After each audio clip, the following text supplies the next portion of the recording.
E acho que essa é a maior complexidade, a maior dificuldade, o trabalho que dá muito trabalho de fazer esse raciocínio clínico transdisciplinar, multidisciplinar e abordagem multidisciplinar. E o que a gente tem conseguido fazer, né? Que é tão rico para nós.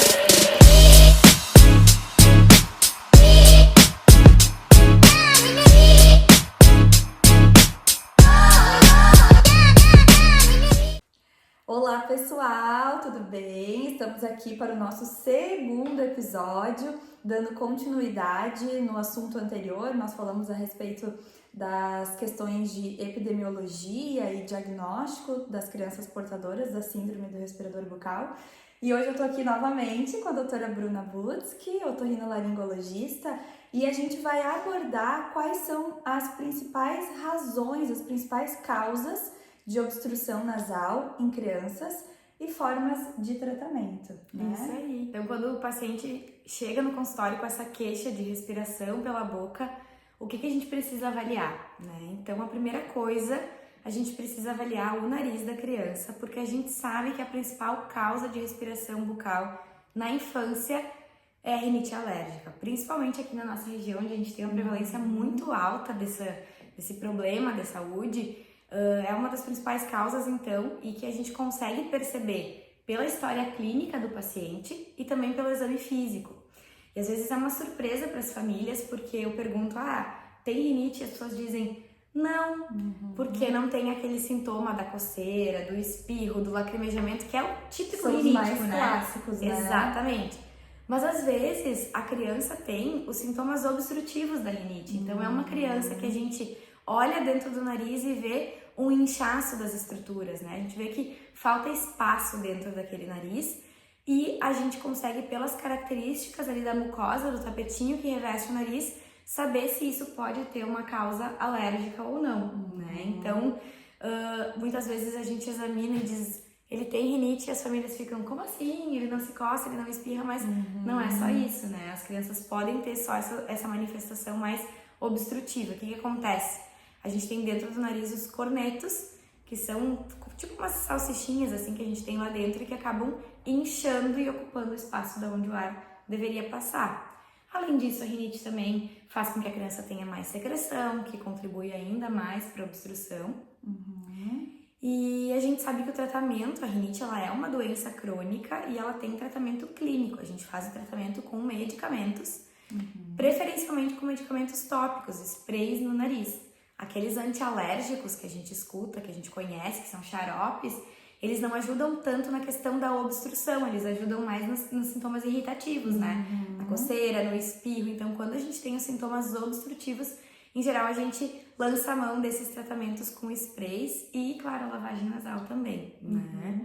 Uma dúvida, Bru, que pais já me perguntaram, existe um exame além da análise clínica para constatar se o paciente tem rinite? Existe, na verdade a gente vai sempre fazer o diagnóstico clínico, mas a gente pode se aprofundar no diagnóstico quando a gente quer saber a que aquela criança tem alergia. Para entender quais são os fatores relacionados. Exatamente, por exemplo, se a criança tem alergia ao pelo do gato, então vamos afastar a criança do gato para poder fazer uma prevenção, né? Mas não existe um exame que diga tem rinite ou não tem rinite. Os exames que existem são para dizer a que a criança tem alergia. Perfeito, é um complementar daí. Exatamente, isso aí.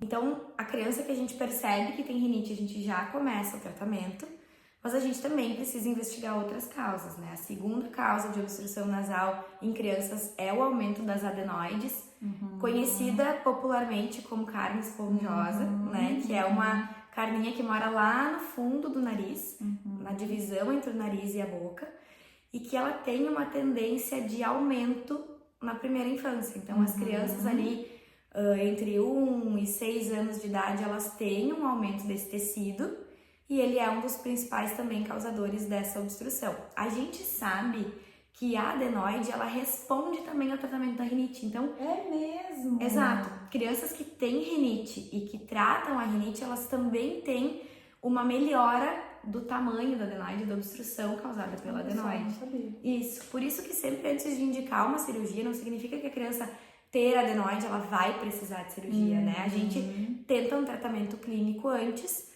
Tendo resposta, a gente pode manter esse tratamento clínico.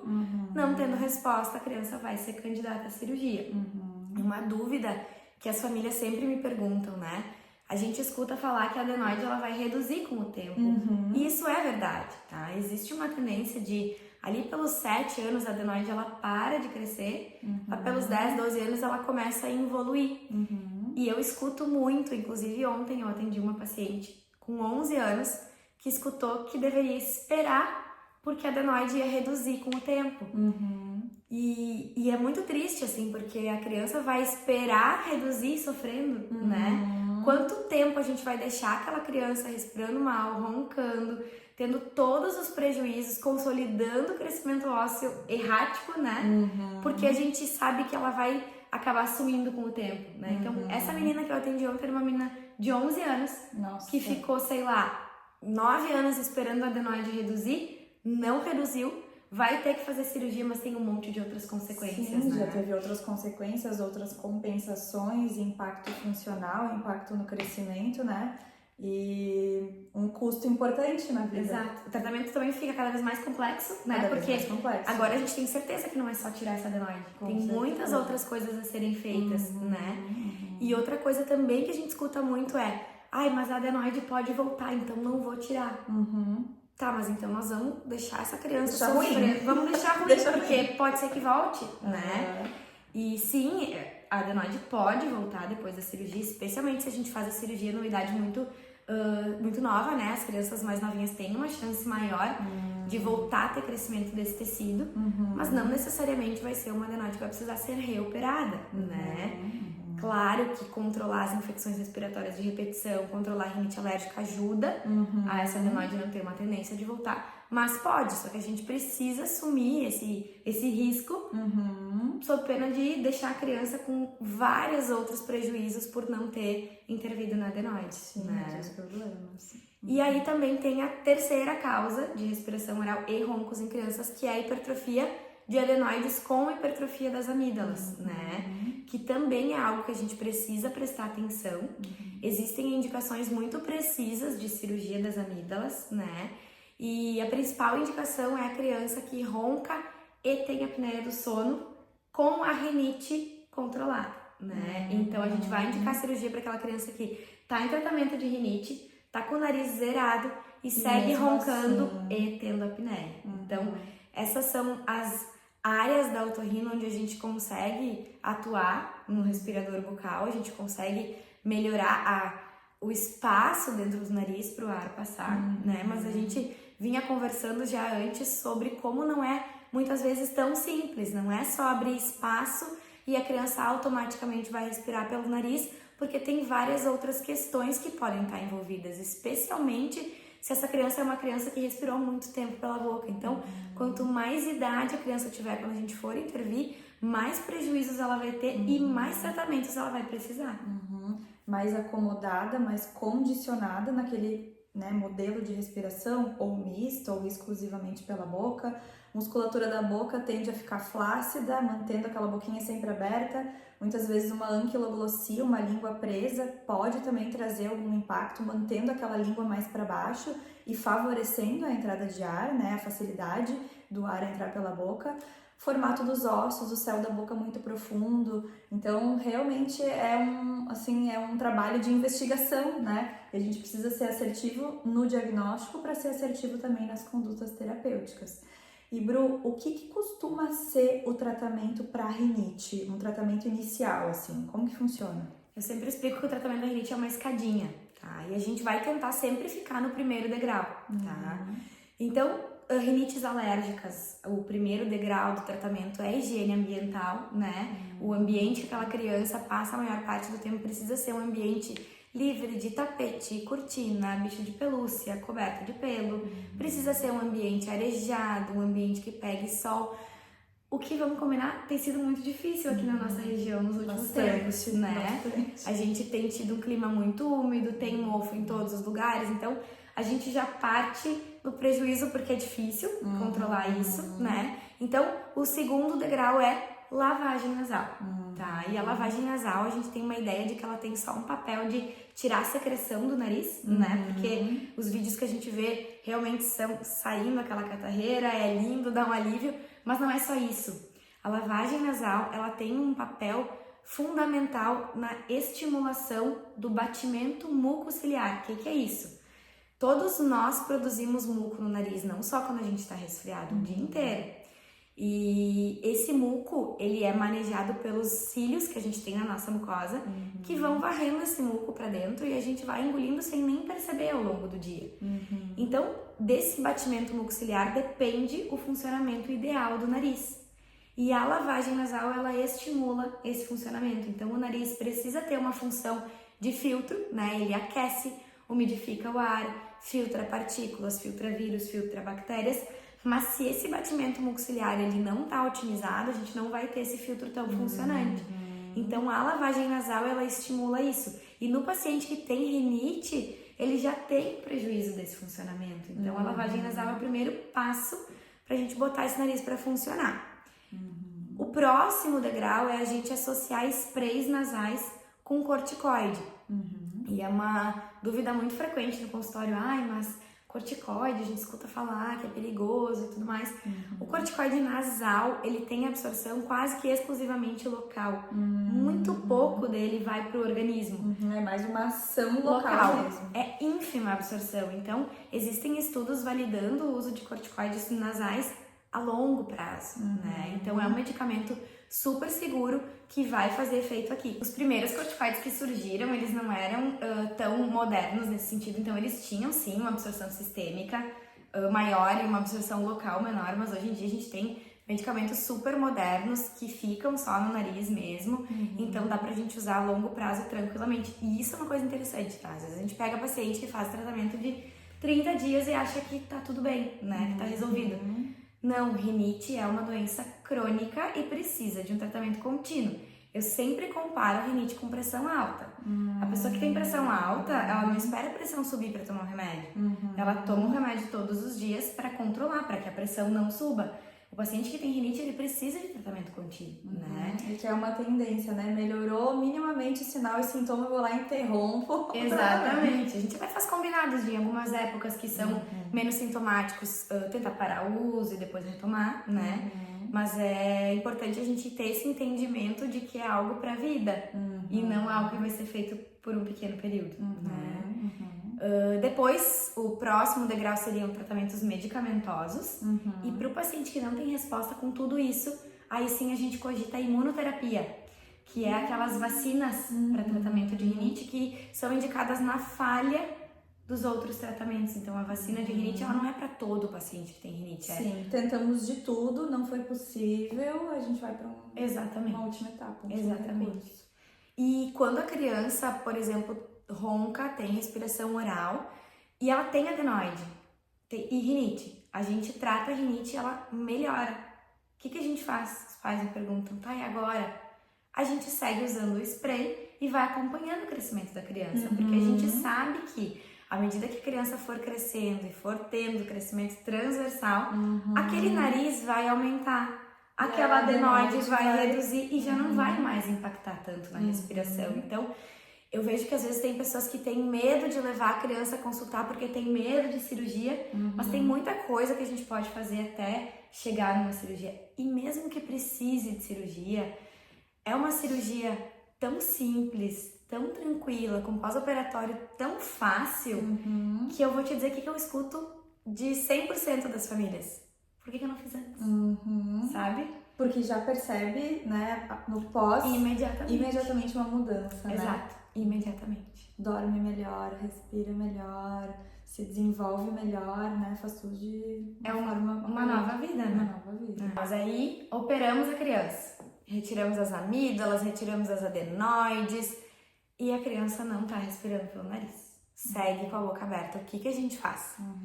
Bom, nesse momento a gente vai precisar chamar, né, a galera que trabalha junto. A equipe multi. A gente vai precisar de avaliação com odontopediatra, né? A gente vai precisar de avaliação de fonoaudióloga, que vão dar o segmento das avaliações e fazer os próximos passos desse acompanhamento dessa criança para que ela fique realmente com uma respiração nasal plena. E aí, Paola? E aí acho que o primeiro passo do ponto de vista odontopediátrico e ortopédico, né, que é a minha área de atuação, é a gente analisar como que tá o crescimento maxilar dessa criança. Se a gente tem, muitas vezes, sinais de que o crescimento transversal, o crescimento anteroposterior não está acontecendo bem. Dentes de leite, dentes descidos, juntinhos, um do lado do outro, né? Os pais, eles chegam no consultório e dizem, olha que lindo, doutora, Ai, do meu filho. Eu aprendi isso contigo. Tá. Não vai precisar usar aparelho. É que a gente traz a referência da beleza estética dos dentes permanentes. É bonito dente permanente, tá? Juntinho, um do lado do outro. Mas os dentes de leite, se estão juntinhos um do lado do outro, a gente já percebe que vai ter problema. O dente permanente, tem casos onde a gente tem um dente permanente que é o dobro do tamanho do dente descido. Então, se a arcada não é espaçada, a gente já percebe que não, essa arcada não vai ter condições, né, de receber numa posição adequada todos os dentes permanentes. Isso é até um sinal de alerta para as famílias, É um sinal né? de alerta para as famílias. Se vocês têm um filho que tem os dentes de leite muito juntinhos... 5, 6 anos de idade, bomba, é bomba. A gente já, com certeza, vai ter que pensar em alguma forma de estimular esse crescimento transversal para, né, fazer caber toda a galera quando iniciar as trocas dentárias. Um segundo ponto é a gente analisar o formato da arcada, especialmente da arcada superior, onde a gente tem o céu da boca, né? O céu da boca é o osso que divide o nariz da boca. Se eu tenho um crescimento mais vertical, significa que a gente tem uma restrição de crescimento transversal. E aí, muitas vezes, nosso grande aliado, o procedimento aliado para melhorar não só a questão esquelética, mas na maioria das vezes questões respiratórias, é a disjunção maxilar, a expansão rápida da maxila, né? Outros fatores, crianças que têm o queixinho muito para trás, muitas vezes não é nem uma questão de via aérea superior, é o espaço da orofaringe que está restrito, né? Aí às vezes a criança tem uma amígdala que está hipertrofiada, que não é indicação cirúrgica, e um queixinho para trás. A gente não vai remover aquela amígdala se não tem indicação cirúrgica, mas a gente vai realinhar o crescimento anteroposterior. Para abrir espaço lá atrás. Para abrir espaço.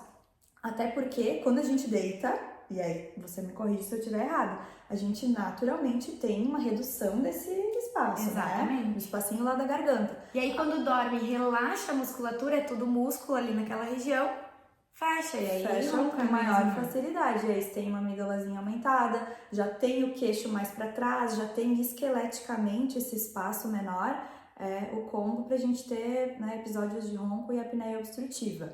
Outras questões que a gente analisa, a gente precisa entender como que tá a postura da língua. Muitas vezes não é que a anquiloglossia vai ser a causadora da respiração bucal, mas uma língua que é presa e que adquire uma postura mais baixa pode facilitar o desenvolvimento de uma respiração bucal por não conseguir acoplar no céu da boca. A língua em repouso, não só nas crianças, mas nos adultos, deveria estar acoplada lá em cima no céu da boca. Eu, inclusive, sou uma pessoa que tenho dificuldade de acoplar. Meu terço mais anterior da língua consegue ficar tocando lá no palato, mas todo o dorso não. Por quê? Porque eu sou uma pessoa que tem palato ogival, apesar de ter passado por uma disjunção maxilar. Uma disjunção que não foi o suficiente e a gente percebe muito isso, assim, uma diferença de profissionais que trabalham com ortodontia exclusivamente e profissionais que atuam na área ortopédica. Na ortopedia, como a gente está muito bem consolidado o benefício que a disjunção maxilar tem nas questões respiratórias, quando há indicação, a gente disjunta para valer, desorganizando muito a parte de engrenagem dos dentes. O ortodontista já tem mais receio, ele fica cuidando, deixando aqueles encaixes favoráveis e aí às vezes deixa de abrir o suficiente. Provavelmente eu fui um desses casos, né? Eu tenho assim um palato bem ogival. E aí isso pode facilitar então que a língua fique numa postura mais baixa e se a criança a qualquer momento tem uma obstrução no nariz, a tendência é facilitar a entrada do ar pela boca, né? E aí outras questões que vão surgindo a partir disso, uma flacidez da musculatura perioral, e aí a gente vai precisar, quando envolve língua, quando envolve musculatura perioral, tonicidade de musculatura, a gente vai precisar da ajuda das fonos, né? Que vão ter um trabalho de reabilitar o conjunto como um todo. nariz tá legal, a parte esquelética tá legal, mas se os lábios não reaprenderem a vedar, a gente não consegue retomar esse equilíbrio de válvulas. Boca fechada, ar passando pelo nariz, a criança conseguindo fazer uma deglutição, uma respiração, uma mastigação plena. Então, realmente, eu não vejo outra saída a não ser trabalhar de forma transdisciplinar, né? E eu acho que isso é um ponto importante quando a gente alinha as expectativas com a família, né? Porque era o que a gente estava falando antes de começar o vídeo, né? A gente percebe uma tendência muito grande dos profissionais de tipo, ó, o que eu posso fazer é isso aqui. A minha parte tá resolvida. A minha parte tá resolvida. Se virem com o resto. Eu tirei a adenoide, eu tratei a rinite, segue respirando pela boca, bom, agora a gente vai ter que ver.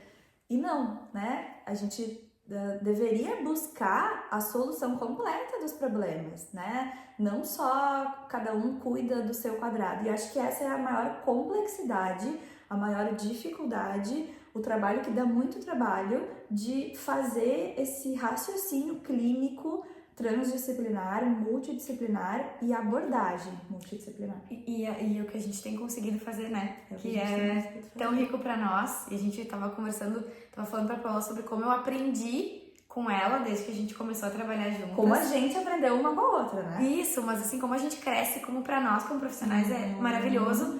Mas eu fico imaginando pras famílias, porque a gente consegue pegar na mão das famílias e vem cá que a gente vai resolver o problema de vocês, né? E isso... Nossa, eu acho que como família deve ser maravilhoso, né? Porque as famílias não ficam perdidas, elas sabem exatamente aonde elas têm que ir buscar a resolução do problema, sabe? É isso. E poder dar esse colo, né? Acolher dessa forma, eu acho que é, assim, o principal valor do nosso trabalho, né? É o que é mais gratificante, a gente conseguir reabilitar o paciente e a família como um todo, né? Restabelecendo qualidade de vida, enfim. E falando em família, uma coisa que é muito interessante é que quando a gente atende as crianças respiradoras bucais, eu costumo não atendo só a criança, eu atendo né, a família. E aí eu escuto assim das mães, às vezes, ai, tem que trazer o pai consultar, porque o pai ronca, o pai respira pela boca. E quando a gente vai a fundo na história, o pai foi uma criança que respirou pela boca, né, que roncou e que não foi tratado, porque até, né, antigamente não se dava tanta atenção como hoje pra isso. E culturalmente muito bem aceito roncar. É normal. É normal, Exato. E aí, eu que trabalho também com adultos, principalmente nessa questão de ronco, a gente percebe no adulto uma limitação muito grande de tratamento. Né? Também trato ronco de adultos e tenho pavor. Porque, na verdade, do ponto de vista odontológico, é uma gambiarra que a gente faz. É uma gambiarra. Porque o que os aparelhos odontológicos de tratamento de ronco, que é uma ferramenta maravilhosa, uma das melhores que a gente tem, o que eles fazem? Eles puxam. Avançam a mandíbula. Exato. E assim, se a gente pudesse ter, né, feito o tratamento na infância e guiado esse crescimento ósseo da forma correta, a gente sabe que esse adulto estaria respirando bem, né? Então, o aparelho intraoral, o próprio CPAP, gente, o CPAP é um aparelho que é maravilhoso para tratar ronco de adulto, mas o que ele faz? Ele empurra ar lá para dentro e a força do ar não deixa as estruturas apertadas colabarem ainda mais. Isso é um absurdo, É um absurdo. Né? E é o que a gente tem de melhor. Então, se a gente não buscar resolver as coisas na infância, no adulto, a gente vai estar fazendo gambiarra. E é muito legal quando eu falo isso para as famílias, o olho dos pais, assim, principalmente, brilha de pensar, nossa, meu filho não vai passar pelo que eu tô passando. Vou poder ressignificar a minha história, mudando a história do meu filho. Exatamente, é muito legal. E eu quero te fazer mais uma pergunta. A questão de chupeta, chupar dedo perfeito. e o impacto disso no céu da boca e nas questões respiratórias. Perfeito. Os bicos artificiais ou a sucção do dedo, sucções não nutritivas ou nutritivas, crianças que precisam de alguma forma também fazer uso de mamadeira, os bicos artificiais, eles influenciam justamente nesse crescimento transversal. Por quê? Diferentemente de uma criança que consegue fazer o movimento de extração de leite no seio materno, o seio materno ele se adapta ao formato da boquinha da criança, né? A criança, para extrair o leite, precisa fazer movimentos de propulsão mandibular, então o conjunto da musculatura é completamente diferente. A criança, para mamar no seio, precisa ficar projetando o queixo para frente, precisa projetar a língua para frente para massagear o mamilo e conseguir extrair o leite. Quando por alguma razão entra ou bico, ou chupeta, mamadeira ou dedo, a gente muda a configuração da musculatura que se usa para sugar. A sucção ela é muito às custas da musculatura da bochecha, do bucinador. E o bucinador ele faz o quê? Pressão interna. Se a gente tem um músculo bucinador hipertrófico muito forte, o bucinador tem capacidade de segurar o crescimento transversal. Ainda, o bico artificial ou o dedo, quando entra na boca, ele muda a postura da língua. A língua que antes deveria estar para frente, projetada com a ponta elevada, fica com a ponta baixa e posteriorizada. O bico vai tocar no céu da boca e junto com a pressão negativa do bucinador, a gente vai ter o desenvolvimento do céu da boca mais para cima do que para os lados, né? E aí vira uma bola de neve, né? Existem 3 fatores, assim, que eu gosto de explicar para as famílias perguntam muito. Tá, meu filho ele usa bico, ele toma mamadeira, qual é a idade segura para parar de usar? E na verdade não tem uma idade segura, porque a gente tem 2 fatores que a gente consegue controlar. Frequência de uso diário, entende-se que quanto menor a frequência de uso ao longo do dia, a tendência é que sejam menores os impactos. A duração de uso ao longo da vida, a tendência é que quanto menor a duração, menor o impacto.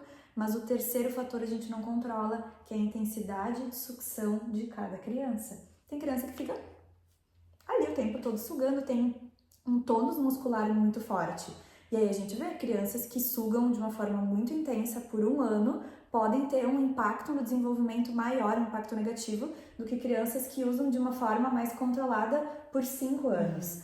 Existe também a questão genética do padrão de crescimento, né? Tem crianças que a gente percebe já um padrão de desenvolvimento bem de classe 2, que tem uma face alongada, herdou do pai e da mãe, ossos estreitos, que aí, junto com bico ou sucção de dedo, já tem uma facilidade maior de desviar o curso natural e favorável desse crescimento.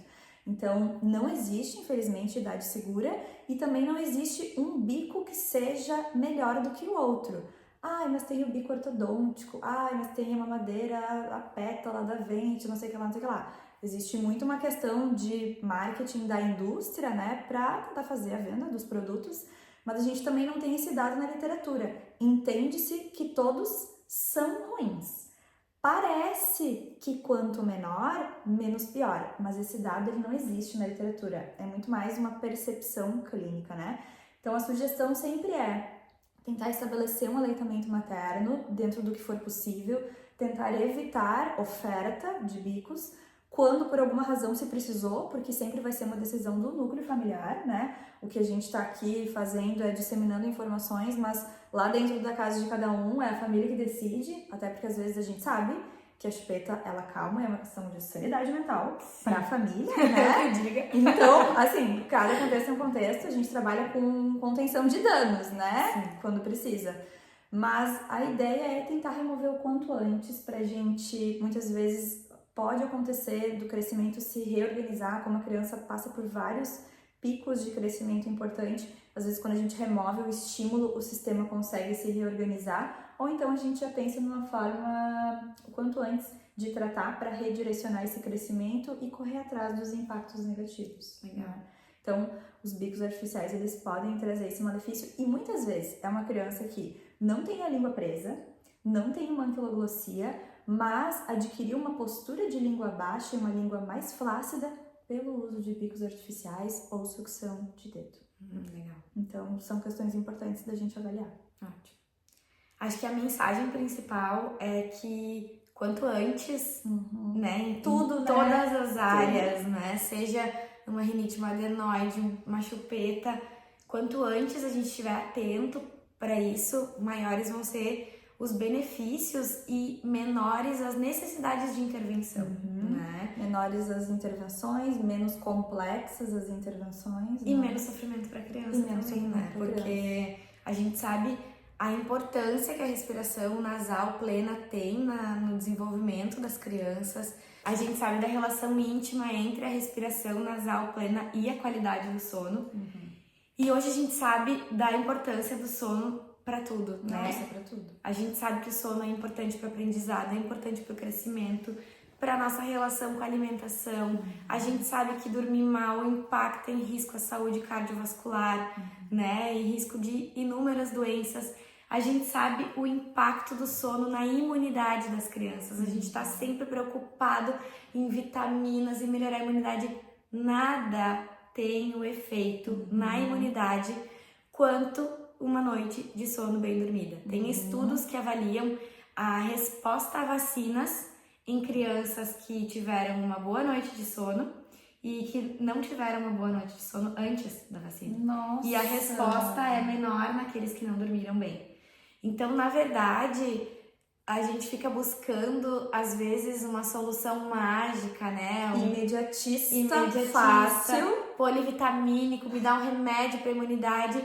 E o remédio para imunidade tá em fazer essa criança respirar bem e dormir de noite, né? Uma das coisas. Então, xaropinhos para imunidade. Essa semana atendi uma mãe que comentou: porque o fulano prescreveu um xaropinho para não existe, né? Imunidade passa por alimentação saudável, brincadeira ao ar livre, saúde emocional, ingestão de água e sono. Sono é pilar fundamental para a saúde. Então, se a gente quer que os nossos filhos tenham imunidade, se desenvolvam bem, cresçam com saúde, a gente precisa proporcionar para eles uma respiração nasal plena.